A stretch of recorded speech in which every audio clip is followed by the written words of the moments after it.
नमस्कार मित्रों, मेरा केस जैन कृष्ण कंसल्टेंसी में आप सभी का स्वागत करता हूं। आज के इस वीडियो का टाइटल है आपकी सफलता की रुकावट में रिश्तों का रोल। वो पारिवारिक रिश्ते हो सकते हैं, वो व्यवसायिक रिश्ते हो सकते हैं, या कोई अननोन पर्सन हो सकता है। यदि हमें समय रहते पहले से ही पता चल सके हमारी जन्म पत्रिका के माध्यम से, हमारे ग्रहों के माध्यम से, कि वो कौन से रिश्ते हैं, पारिवारिक रिश्ते हैं, व्यवसायिक रिश्ते हैं, या अनजान कोई व्यक्ति एकदम से हमारी लाइफ में आएगा और हमें हमारे रुपयों को नुकसान पहुंचाएगा या हमारे कीमती समय का नुकसान कर देगा। और जब कीमती रुपया और कीमती समय हमारे पास से चला जाता है तो हमारे जीवन में हमें बहुत अखरती है और हमें वापस से ग्रो करने में बहुत मुश्किल होती है। इसलिए हम चाहते हैं कि इस वीडियो के माध्यम से आप सभी जान जाएं कि आपकी जन्म पत्रिका में, आपके बच्चे की जन्म पत्रिका में, या आपके परिवार के किसी अन्य सदस्य की जन्म पत्रिका में कौन सा ग्रह या उसकी राशि कमजोर है, उससे संबंधित कौन से रिश्ते उसके जीवन में रोक लगाएंगे, परेशानी पैदा करेंगे, रुकावट पैदा करेंगे। नमस्कार मित्रों, मेरा केस जैन कृष्णा कंसल्टेंसी में आप सभी का स्वागत करता हूं। यदि आप मेरे चैनल पर नए हैं या पुराने हैं और अभी तक चैनल को सब्सक्राइब नहीं किया है तो प्लीज चैनल को सब्सक्राइब कीजिए। आपका द्वारा किया गया सहयोग हमारा मनोबल बढ़ाता रहेगा और आपके लिए इसी तरह वास्तविक जानकारी से भरपूर वीडियो हम लाते रहेंगे। यदि आप मुझसे 4 पद्धतियों द्वारा अपनी जन्म पत्रिका दिखवाना चाहते हैं, बारीकी से एनालिसिस करवाना चाहते हैं, तो आप 8770975377 पर संपर्क कर सकते हैं। एक मोबाइल नंबर और लिखिए 9424577922। तो चलिए इस वीडियो को शुरू करते हैं। वीडियो का टाइटल है आपकी सफलता की रुकावट में रिश्तों का रोल। अगेन आपको अपनी जन्म पत्रिका निकाल के सामने रखना है और सबसे पहले 5 नंबर यानी कि सूर्य की राशि को देखना है कि वो कहाँ बैठी हुई है जन्म पत्रिका में। क्या सूर्य की 5 नंबर राशि 6 हाउस में बैठी हुई है, 8th हाउस में बैठी हुई है, या 12th हाउस में बैठी हुई है, यानी कि वो दूषित हो गई है। उसके अलावा यदि वो अच्छे हाउस में भी बैठी हुई है तो वहां से उस राशि से सूर्य को गिनना है कि वो कितनी हाउस दूर बैठा हुआ है। क्या सिंह राशि से, यानी कि 5 नंबर से। मैंने आपको अंकों के माध्यम से राशि पहचानना पहले पूर्व के वीडियो में सिखा दिया है। तो 5 नंबर से सूर्य 6ठे बैठे हैं, 8वें बैठे हैं, या 12वें बैठे हैं, तो ये इस बात का संकेत है कि आपकी सूर्य की राशि और सूर्य कमजोर अवस्था में बैठे हुए हैं। तो यदि ये कंफर्म हो जाए तो आपको ऐसे में आपके पिता से मतभेद करवाएगा, पिता से वैचारिक मतभेद करवाएगा। दोनों के दिलों में कितना ही प्रेम हो और स्नेह हो, लेकिन आपको फर्स्ट इंप्रेशन में पिता से वैचारिक मतभेद करवाएगा। और यदि वहां पर शनि का इन्वॉल्वमेंट है, सूर्य की 5 नंबर राशि पर शनि का इन्वॉल्वमेंट है, या शनि की 3री, 7वीं, 8वीं और 10वीं दृष्टि अगर पड़ रही है, बहुत से एस्ट्रोलॉजर कहेंगे कि 10वीं दृष्टि नहीं होती या 8वीं नहीं होती, तो ये मुझे इससे मतलब नहीं, मैं तो सिर्फ प्रैक्टिकल पे विश्वास करता हूँ। 16 वर्षों का मेरा भी अनुभव है। तो यदि 5 नंबर सूर्य की राशि पर शनि का इन्वॉल्वमेंट है, शनि की मौजूदगी है, शनि की 3री, 7वीं, 8वीं और 10वीं दृष्टि पड़ रही है, तो ऐसे में पिता से आपको दूर कर देगा। यानी कि हो सकता है आप एक ही शहर में रहे लेकिन अलग अलग मकान में रहें, या फिर शनि ज्यादा पावरफुल में है, ज्यादा डिग्री में है, और आपका चौथा घर, जन्म पत्रिका का चौथा घर 3रे घर से कनेक्ट कर रहा है, तो आप शहर भी छोड़ के दूसरे शहर में रह सकते हैं। यहाँ बात कर रहे हैं चंद्रमा की। उससे पहले मैं समझाऊं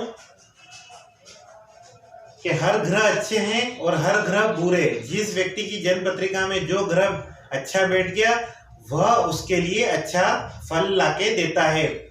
उसके अलावा कोई भी रिश्ते गलत नहीं होते, सिर्फ हमें ये पता करना है और पता करके हमारी डेली रूटीन की लाइफ में उससे संबंधित उपाय शुरू कर देना है। सूर्य से लगाकर केतु तक के उपाय शुरू कर देना है, तो उससे संबंधित रिश्तों में आपके संबंध सुधरने लग जाएंगे। यदि अनजाने पने में उनकी वजह से कोई रुकावट आपके लिए पैदा खड़ी कर रही है तो वो रुकावटें दूर हो जाएगी। बात करें चंद्रमा की, तो चंद्रमा माता से संबंध बिगड़वाता है।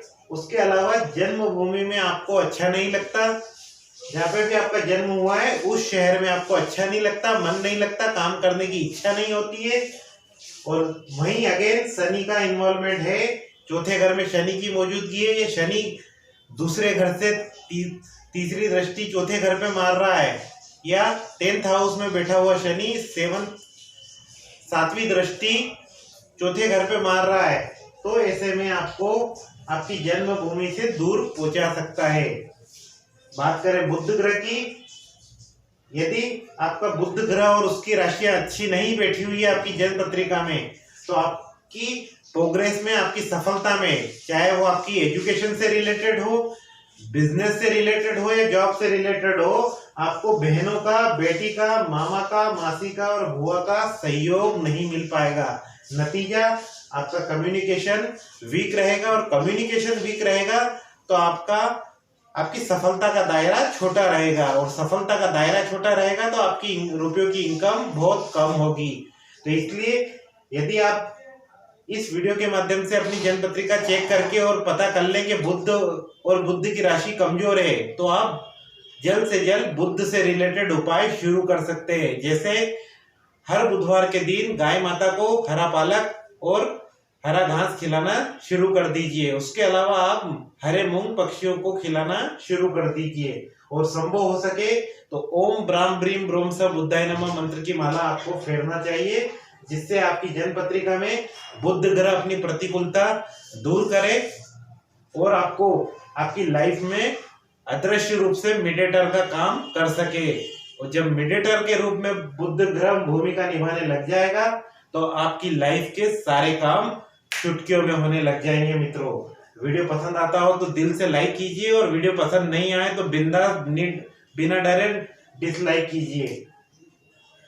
गुरु ग्रह यदि आपकी जन्म पत्रिका में कमजोर अवस्था का बैठा हुआ है, उसकी धनु राशि यानी कि 9 नंबर और 12 नंबर यानी कि मीन राशि कमजोर अवस्था में बैठी हुई है, या 9 नंबर से गुरु 6ठा 8वां 12वां बैठा हुआ है, या 12 नंबर से गुरु 6ठा 8वां और 12वां बैठा हुआ है, इसका मतलब है कि गुरु ग्रह की वजह से आपको बड़े बुजुर्गों का सुख नहीं मिल रहा है, बड़े भाइयों का सुख और सपोर्ट नहीं मिल रहा है।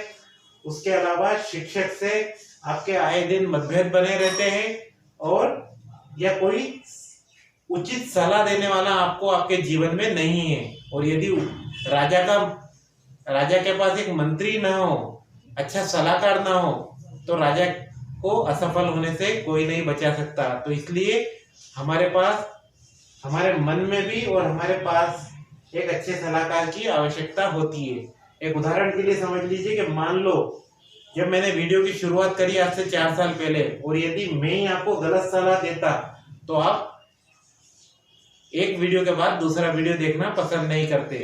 लेकिन कहीं ना कहीं मैंने आपको एक वास्तविक जानकारी मेरे वीडियो के माध्यम से दी है, तो आज इसीलिए आप लोग मेरे हर वीडियो को पसंद करते हैं और चैनल को सहयोग करते हैं।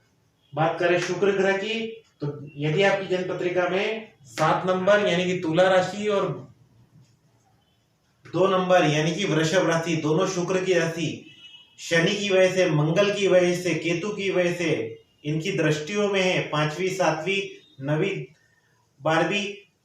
यहाँ पे बता दूं कि राहु और केतु 5वीं 7वीं 9वीं और 12वीं दृष्टि से देखते हैं, और शुक्र ग्रह है, शुक्र ग्रह है, ये 5वीं 7वीं दृष्टि से देखते हैं। मंगल ग्रह जो है 4थी 7वीं 8वीं दृष्टि से देखते हैं, और शनि 3री 7वीं 8वीं और 10वीं दृष्टि से देखते हैं। तो यदि शुक्र की राशियां और शुक्र ग्रह पापी ग्रहों की दृष्टि में है और पापी ग्रहों के साथ है, तो आपको शुक्र ग्रह खुल के भी पॉजिटिव फल नहीं दे पा रहा है। शुक्र का काम होता है लाइफ को लग्जरी बनाना, आरामदायक बनाना, ढेर सारा रोजाना रुपया पैसा की इनकम करवाना, उसके अलावा पत्नी का सुख देना, प्रेमिका का सुख देना, या किसी भी स्त्री के द्वारा यदि रुकावट पैदा हो रही है तो वो आपकी जीवन में शुक्र ग्रह की वजह से हो रही है। तो सिम्टम मैच करिए। यदि आपके जीवन में पत्नी, प्रेमिका या किसी अन्य स्त्री के द्वारा समय समय पर रुकावट आती है, वाद विवाद की स्थिति निर्मित होती है, आपके व्यवसायिक मामलों में, आपके जॉब के मामलों में आपको रुकावट पैदा होती है, तो तुरंत समझ जाइए कि आपका शुक्र ग्रह कमजोर अवस्था का बैठा हुआ है, राशि से छठा बैठा हुआ है, राशि से आठवां बैठा हुआ है, राशि से 12वां बैठा हुआ है, या स्वयं पापी ग्रह के साथ बैठा हुआ है, या पापी ग्रह की दृष्टि में, तो आप दो काम कीजिए कि यदि पापी ग्रहों की दृष्टि में है या पापी ग्रहों के साथ है तो उन पापी ग्रहों का उपाय शुरू कर दीजिए, उनकी वस्तुओं का मंदिर में दान करना शुरू कर दीजिए, तो आपको उन पापी ग्रहों की दृष्टि में प्रतिकूलता आएगी, और प्रतिकूलता आएगी तो आपका शुक्र ग्रह अनुकूल फल देने लग जाएगा। यदि शुक्र भी दूषित है, कन्या राशि का नीच का बैठा हुआ है, तो फिर आपको शुक्र से संबंधित वस्तुओं का भी दान मंदिर में करना होगा, लक्ष्मी मंदिर में हर शुक्रवार के दिन। जैसे उड़द की दाल है, चावल है, घी है, खुशबूदार अगरबत्ती है, सफेद फूल, सफेद मिठाई है। बात करें शनि ग्रह की, यदि शनि ग्रह की जब बात करने में आती है तो वहां पर शनि का काम होता है विलंब करना, किसी भी शुभ कार्य में विलंब, चाहे वो नौकरी हो, शिक्षा हो, शादी हो, संतान हो, भूमि प्रॉपर्टी के योग हो, कोई भी अच्छे कार्यों को में विलंब शनिदेव करते हैं। और उसके अलावा शारीरिक पीड़ा शनिदेव देते हैं। यदि इसी प्रकार की कोई समस्या आपके जीवन में आ रही है, या प्रॉपर्टी के सौदे हैं और वो या कोई भी काम होते होते रुक जाता है, डिले हो जाता है, 2 साल का काम 5 साल या 7 साल में हो जाता है, तो आप समझ जाइए कि शनिदेव का इन्वॉल्वमेंट परेशानी पैदा कर रहा है। तो आपको शनिदेव से रिलेटेड उपाय शुरू कर देना चाहिए। आज के लिए बस इतना ही। अगले वीडियो में फिर कोई अच्छी जानकारी आप सब के लिए लाता रहूंगा। धन्यवाद मित्रों।